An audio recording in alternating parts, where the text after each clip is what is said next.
Let's talk about waveform sampling. If you want to dive a little bit deeper than what this discussion is going to cover today, please look at sections 4.1 through 4.7.2 out of the book. And obviously, there's going to be a substantial amount of information available on the internet. So what we're trying to cover here is going to be like a high-level introduction and maybe dive into the details a little bit. However, if you were to find yourself in a role where you're regularly taking data acquisition samples at a company, or maybe you work at a research institution, there is a solid chance that you're going to need to dive even deeper into these topics. Or if you get into control theory, there's going to be a need to go deeper than what we're going to cover here. So let's just get started with kind of the high level view and some of the different aspects that we're going to see while we are sampling different waveforms.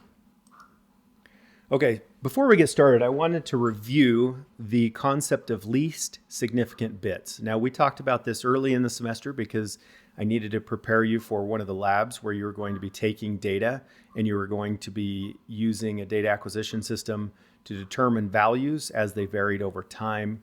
And then you also needed to perform an uncertainty analysis. And obviously, how well or how resolved the data acquisition system is to being able to see changes of the value that you're measuring, or the measurand, over time is very important. And so the least significant bit is how fine can that data acquisition system see the signal coming in, because we're turning it in from an analog signal into a discrete signal. And so therefore we're going to have discrete points. And those discrete points, if they land in between the resolution of what your data acquisition can see, then it's not going to be able to report the value, the true value. It's going to report the nearest value that it can actually see. So a couple of ways that I illustrated this in class was one, maybe a glass of water, how much is in there, or the one that I like to talk through the most is a camera sensor. And so the difference between having an 8-bit camera where you only see 256 levels of color or grayscale, you can only distinguish between 0 and 256 levels, versus a 16-bit camera can see 65,536 levels. So obviously, with this equation, if we look at the governing equation, like I'm always challenging you to do, if we have a change in voltage coming in, we have a couple ways to fix this and make the resolution or the least significant bit better. We can either get a more resolved or have a higher resolution data acquisition system, or we can also improve the voltage that's going in there, or increase the scale or amplify that signal. So we've got this example here. 500 pounds is the full range of our data acquisition system. We've got 3 millivolts scale per output excitation voltage. So that's saying for every volt that we excite this with, or we power it with, so if we have 10 volts or 5 volts or 15 volts, we're going to see an output of 3 millivolts for every volt that we put in there. And so in this case, we've got 15 volts excitation. So that's powering it at 15 volts. And so you can see we've got our input and our output, and then our input and our output here. And so we've got power coming in from this rail, powering it. And then we return that power, and then we have the actual signal being read into our data acquisition system. And so in this case, we take our 3 millivolts per volt and we multiply it by our excitation voltage of 15, and then divide that by the full scale range. And this particular data acquisition setup with a load cell can see 0.09 millivolts per pound. So every pound that we put on this load cell, we're only going to see a change of 0.09 millivolts. That's not very sensitive. It's not going to be great. So how can we fix this? As engineers, we need to go back and understand what the governing equation is, and then figure out what variables do we have control over. One answer could be, a very valid answer is, maybe we change the resolution of this system. Instead of an 8-bit or a 10-bit, we could change that to be a much higher bit resolution, but that costs us quite a bit of money. The other option is we could change our signal coming in by amplifying it. And so now we have this amplification factor in here. So now we're getting 9 millivolts per pound. That's much better. And so we just had to find an amplifier and put it into our system. We've got our load cell now going into our data acquisition system, but we put this amplifier in the middle here, which takes the signal going in and multiplies it by 100. That's pretty fantastic. And so the reason I bring that up now is because it flows directly into our conversation today about waveforms. Because as we do these amplification or other filters or other things that we put onto the system, we're going to be changing the actual signal coming in. So we need to understand how these devices are going to change the signal. Okay, this is kind of an interesting thing. This is a little bit older now, but still, the Pentagon has a laser that can identify people by their heartbeat. And essentially, it uses laser vibrometry to identify the surface movement on a skin. So obviously, they're measuring a very tiny change if it's just your surface of your skin being moved by the change in pressure inside your body due to your heart beating. That's going to be a very small change. And so it's interesting that they can do it from 200 meters away. It does take them 30 seconds, and I'm sure that was a major milestone to get it down to only 30 seconds required to do this. But they can determine who you are with a 95% accuracy. Now, obviously, that would mean they'd have to have your heartbeat in a database, kind of like a fingerprint. However, the topic here that we're covering of waveforms directly applies to this. All they have is an instrument. They're using a laser. They're shining that laser on the skin, and they're measuring a signal over a period of time. And so they're looking at that waveform, they're analyzing it, and they're getting data out of that waveform to determine who the person is. So a couple of basic things that we need to cover before we get started. An analog signal is the time history of a physical quantity. So going back to that skin movement, it's that skin movement over a period of time. Now, some other examples of analog signals would be voltage, temperature, pressure, sound, load. There's all kinds of things that happen in nature that are going to be changing over time, and we're trying to measure those things that are changing over time. So a lot of times we want to look at an analog signal. How is it changing over a period of time? Analog signals are part of a broader class of mathematical entities called waveforms. And so we're going to spend a fair amount of time looking at waves and different waveforms. Another primary characteristic that we need to cover here is these three characteristics of a waveform that we look at in order to determine what the waveform looks like and get the quantities out of it that we're looking for. So first off is level.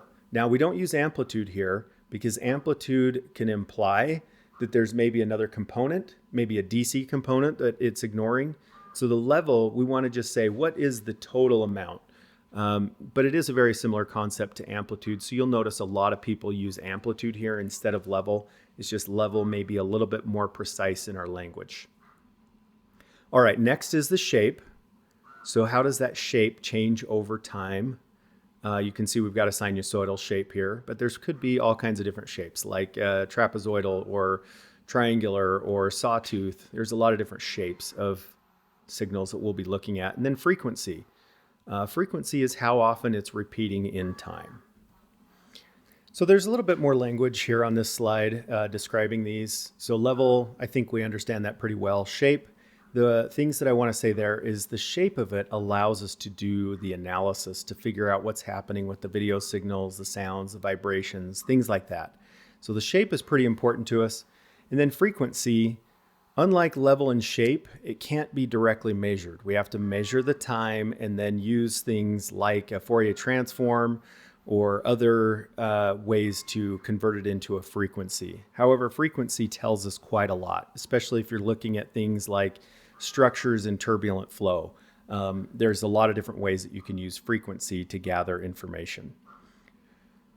One more thing we need to kind of cover as a basic before we dive into some of the other topics is the classification of waveforms. We have static, which is pretty easy to understand. It doesn't change with time. And so we essentially just have a DC value. It's just static, turns on, we've got it indefinitely. We have dynamic, which does vary in time. And then underneath dynamic, we have two categories, deterministic and random. So deterministic means that we can predict what's happening based off of the past. And so we can look at the data that we've collected up into a certain point and then say, based on that, we know what's going to happen in the future. Whereas the random, it varies in an unpredictable way. Then underneath deterministic, we have periodic, complex periodic, and non-periodic. So the periodic means that it repeats with regular intervals and it has a form that looks something like A naught sine omega t, whereas a complex means that we're going to have more than one single frequency. So most things, unfortunately, in the natural world are going to have a complex periodic form where they're not going to be just a single, a simple repeating sine wave. We're going to have multiple waves that are canceling and adding to one another, similar to a heartbeat. There'd be a whole bunch of different signals, or sorry, there'd be a whole bunch of different waveforms going into a heartbeat. And we could extract those different signals out. So that's the point of what we're going to be talking about today. Non-periodic means that it doesn't repeat. It just turns on at a specific value. And so we go to, it doesn't change after something occurs. Okay, so the waveform amplitude, a lot of times we think of it as just the peak to peak amplitude. So it's like equal to 2A. We just know what this peak value is and that peak value, but it doesn't capture exactly what we're after. And so most of the time, like especially using digital multimeters and other things, a lot of times we're going to be using the root mean squared amplitude. And so if we have a periodic function with this shape here, we'd plug that periodic function in here, and then we'd take the square root of it and square it for the root mean squared. And so we have our amplitude sine omega t, and then we'd square that. And as we go through this calculation, you can see we can start pulling terms out and we can start simplifying it down. And the great news is that it simplifies down to this root mean squared amplitude. This makes it very easy for us to calculate out the root mean squared amplitude. And so this is around 0.707. You'll see that value often in electronics and signals. But that 0.707 times our amplitude is going to give us the root mean squared amplitude. So a lot of times when you're using a digital multimeter, that's what you're getting instead of the peak to peak. All right, so now the phase angle. This is just how much we've shifted based off of something that's happened. Maybe we have two different signals and we're looking at the two different signals and we're trying to figure out how far the second one is from the first one. Or what if we amplify something like we looked at in the beginning? Just merely putting an amplifier into a system could have an effect on the signal. And it could be that it shifts it back and changes that position with respect to time. Now let's look at the simple harmonic relations. We've got the position, and we know we're engineers. We can do a derivative of that and get velocity. We could do a derivative of that and get acceleration. So if we do these derivatives, a few other things occur, but it's kind of interesting for us to look at. We're just kind of flipping these back and forth, and we're changing the sign, but we're also getting a shift in the signal.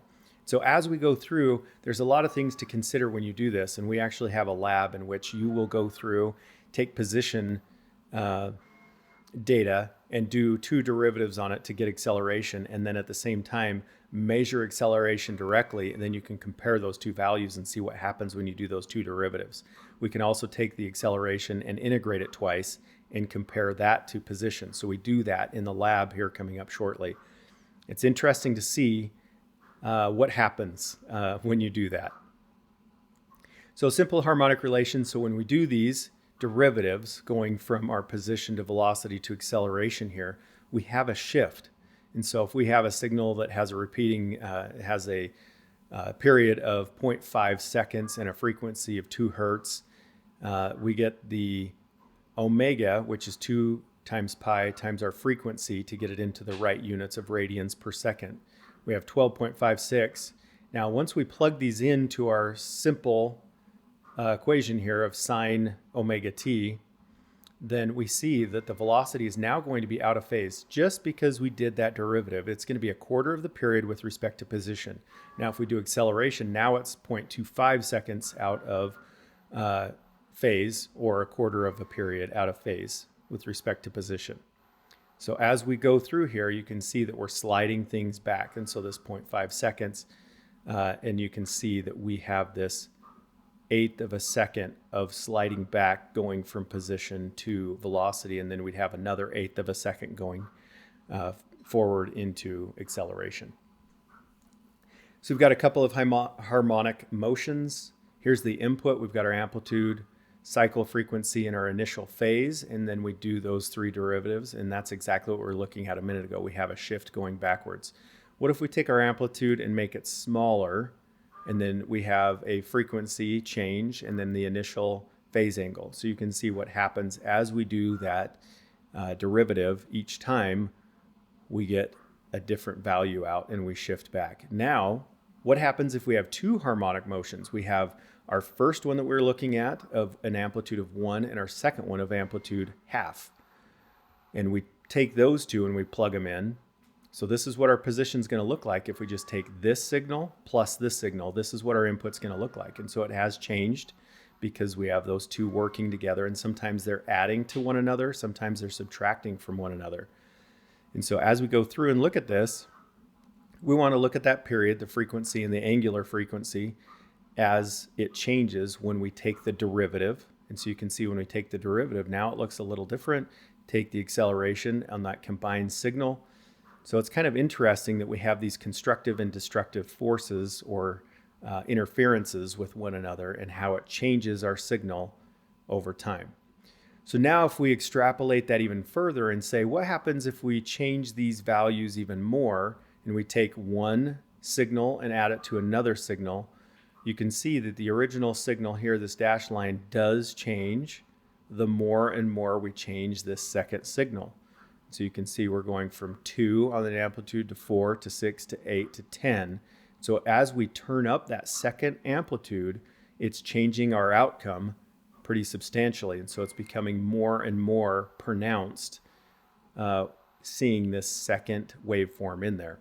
So if we do the same thing, but now we're changing, instead of the amplitude here, we'll keep the amplitude the same, but now we're going to change this omega t, or how it is shifted. So now you can see we've got this little signal being carried by the bigger signal. And that's kind of interesting. This happens all the time in radio frequencies, where we have one signal that's being carried by a bigger signal. So then that bigger signal can get from A to B, and then you just have to look at the little signal off of that A to B. You can keep doing this. You can mess around with all these different variables. We've got the phase shift here. That's what's happening. And then on this one here, now we're turning down our primary signal and turning up our secondary signal. So you can see we get a whole bunch of different shapes out of this. So this, one thing that comes along with this is the beat frequency, or heterodyning. And so that's what's happening right here. Is if you were sitting listening to this signal, you'd hear it go wah, wah, wah. It would be changing because of that heterodyning, where they are adding to and subtracting from. And so there's a lot of different things that we use in nonlinear devices like vacuum tubes and transistors, diode mixers, all kinds of different things where we are listening to that beat frequency. Now you can hear that in the musical instruments. If you had two musical instruments and they were slightly off tune from one another, you'd be able to hear that 100 hertz. If one of them was playing 3000 and the other one was playing 3100, you'd be able to hear that 1000 hertz kind of changing over time. Another example, I guess, would be in an airplane. Like if you had a twin engine airplane and one of the engines was running at a slightly higher RPM, you'd be able to hear that those engines not being exactly at the right not exactly at the same frequency. And so then you'd hear that. And modern airplanes now have a little instrument in there so you could actually get those to match up perfectly, so it's not as annoying for the passengers. So now, if we take that same idea and we say, all right, if we can get this beat frequency and we could actually add on purpose a beat frequency and take it with another oscillating sine wave. So we've got this really repeatable sine wave at a specific frequency.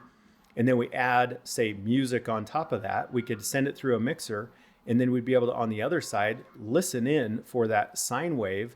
And then we'd be able to take our beat frequency off of that and strip it back down. So then we would just have music on the other side. So you can imagine this is how radios are working, where you've got one signal that's the carrier signal that's being sent out, and it's carrying a much smaller signal, which would be the song. And then on the other side, they're listening for the carrying frequency. And once they know what that carrying frequency, they could subtract off the carrying frequency and get that beat frequency and therefore the music. So that's what's happening in our radios. Very, very useful. happens on so many levels in the world around us. It's all over the place. If you start looking for it and you dig a little bit, you'll find that it's everywhere. So here are some more examples of that heterodyning waveform. So you can imagine that if you were listening to this, you wouldn't hear much here, but then you'd have a very high or a high amplitude, or you'd be able to hear quite a bit of the frequency here and then back down. So now let's talk about discrete signals. We've already talked about this in class, but essentially what we're doing with the data acquisition system is there's something analog happening in the real world, and that analog signal is just changing over time. And so as it's changing over time in the world, we are trying to capture what the level is at a specific point in time. And that's what we're using our data acquisition equipment for, is we're saying, listen in for something and tell me what the value is at this specific point in time. And so as we're taking those samples at specific discrete points in time, and we have an analog signal that's changing, we get a point along that analog curve. So as we're discretizing that signal, it's important to consider both the accuracy and speed. So how fast are we taking those samples? And then how good is it able to listen in on that frequency, meaning the least significant bit, or the resolution of it. So we have resolution in the time domain. How often are we taking samples in the time domain? And then we also have the resolution of what the data acquisition system can even listen in on, and that is our least significant bit. So as long as we're taking samples fast enough, then we don't lose any information. But there is, and so how do we know what that is? Well, there is a Nyquist sampling theorem. And we're going to be talking about this. The book doesn't have a lot on it, but I will give you some pretty valuable information on that. But if you think about that, this is how speech analysis, telecommunication, earthquake analysis, all these are very common ways that we use signal analyses. We've already talked about the signal magnitude quantization, which is just the resolution in that, is the resolution of our data acquisition system. And so our signal, or our data acquisition system, cannot see what's happening in between these 2 points. But if the true value lies in between those two, it's just going to either turn the bit on and report that value, or leave the bit turned off and report this value. It's not going to know what happens there. And so this least significant bit, we can calculate that. We can figure out how to improve our resolution by changing the instrument out or amplifying our signal. And so with the time domain, we've got a discrete sample, and that analog signal is continuous, but we're taking a point in time and getting a value out of it at that point in time along that analog signal pathway. So you can imagine that if we don't take enough samples, like this is a very well resolved sine wave, right? We've got plenty of samples that we're taking along the way, so we can see easily that this is a sinusoidal wave. However, what if we take samples too slowly? Now look what we're getting out. That doesn't represent the signal at all. And so we need to make sure that we can actually sample it at the rate at which it will characterize the true signal that's being looked at. And so we have Nyquist frequency. The Nyquist frequency, what happens if you took a sample that was exactly at the period of this repeating signal? Well, you'd have just a straight line. You'd have a sample here, here, here, and then you draw a line across those samples that you had, because you wouldn't hear anything else. You wouldn't listen in on anything else except for at these peak points. So then it would just be an apparent signal. It would look like a DC signal. That's not what's happening here, because the true signal is a sinusoidal wave. And so now what if you took the sample here and here and here? Well, now it's going to look like a sine wave, but it's going to look at the wrong frequency of sine wave. All right. So what is the bare minimum? Well, you'd have to take a sample here and here, here and here. And that would be great if we could get it to line up in time. But what happens if we do that same sample rate, but now it hits the middle? It's looking like a DC signal again. And so this sample rate of hitting each one of these points to see where it crosses these lines, that is the bare minimum. That is the slowest sample rate you can do and still pick up your signal. And so that's what Nyquist gave us, was this equation right here of the sample rate divided by 2. So our sample rate is 1/2 times our period. And so if we take samples at least this rate, twice the period, then we'll at least be able to capture the shape of it correctly. So now we have this tool, this Nyquist tool, and this graph is not in the book, but it's on Canvas. You can download it. It's in the slides. You can use this as much as you want. But this graph helps us understand if we sample too slow, they're gonna appear as lower frequencies. So just like we saw here, if we sample too slow, it's gonna look like, sure, it's a sine wave with the right amplitude, however, or the right level. However, it looks like it's the wrong frequency.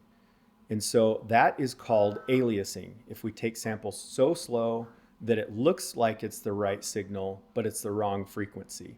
So that's what this table is showing us, is it's allowing us to calculate the input frequency based off of the different sample rates that we have. And you can see if it's going to be out of phase, what we report, or what the system can see is going to be out of phase or in phase, and then how far off it's going to be. So we've got some equations here, but really what I want to do is step you through an example. Okay, so let's run through an example to illustrate this a little bit. How many samples per second is what we're after. We've got, if we sample too slowly, frequency in our input signal can appear as lower frequencies, which is what we're looking at right here. We've got, this is what's truly happening versus what we're capturing through our data acquisition system because we're sampling too slowly. So if we go to our example here, we've got a frequency happening in the world at 1,000 hertz, and we're sampling it at 120 hertz. And so obviously we're not sampling at 2 times the sample or the frequency. And so we don't have our Nyquist frequency, the bare minimum Nyquist frequency here. And so what is our Nyquist frequency? Well, if we have our sample rate divided by 2, it is 60 hertz. So we have 60 hertz is our Nyquist frequency. So if we go back to this equation right here, and we plug in our frequency and our Nyquist frequency, we end up with 1.67 times the Nyquist frequency. And so that on this chart points us to right here. And so it's going to be out of phase because our frequency is less than our Nyquist frequency. And so we're going to be out of phase. So it's the signal that we're capturing is going to be showing out of phase from the true signal that we're trying to capture. And then the alias frequency is going to be, if we run this right straight down, so you do it from any place along here, wherever you find your value. And so you just slide it down to this bottom to show what your input frequency is. So our input frequency is going to be 0.33 times the Nyquist frequency. So even though the real world is looking, the real signal or true signal is 1,000 hertz, and we're sampling at 120 hertz, our system's going to show only a 20 hertz signal coming out of that. So it's going to be substantially lower than the true signal. So that's not good, right? So that's why this Nyquist frequency is important. So this is essentially what we've got going on in this example here. Hopefully that helps. You can maybe run through this a time or two and maybe try some different values to see how to run through that. Okay, duration of the sample. This is the minimum frequency that can be resolved as a function of sample length or the band resolution or the resolution in the time domain. And so this is like how many samples do we need to take? Like how long, how many seconds or how many minutes can we actually resolve the signal? So if this signal is repeating forever, this is going to tell us how long of a time period can we capture based on our sample rate and how long we're taking those samples. Okay, so a couple of definitions here. Our Nyquist frequency, you can see in the upper right-hand corner, this equation right here. That's going to be pretty handy. So if you just think, if nothing else, just think, I need to do twice the frequency that I'm going to be measuring in the real world. Well, in some cases, that's easy. But in other cases, it's like, well, I'm trying to measure something that is repeating at 3,000 hertz. That means you're going to have to take at least 6,000 hertz, which is a pretty fast sample rate. But just keep that in mind. 2 times is the bare minimum. You want to probably go at least higher than that. Sample interval, it's the time between 2 samples. Again, this is just to help remind you of what these definitions are. The faster you sample, the higher frequency you can capture. The longer you sample, the smaller the frequency you can capture. And so think about this. you're going to need to know what your sample rate is and then how many samples you're going to take. That's going to happen with almost every signal you're going to be measuring. And so think about what is the downside, because if you wanted to just do 10,000 hertz and capture it for 10 days, that's going to be a lot of data to collect. And so think about, obviously that's an extreme case. Think about how many samples you want and how you're going to deal with the data once you receive the data out of the data acquisition system. And that's going to help you balance how many samples per second and how many samples you want to collect versus how much post data acquisition do you want to do. Okay, so hopefully that gives you a better feel for waveform sampling and the different pieces that go along with collecting data with the data acquisition system.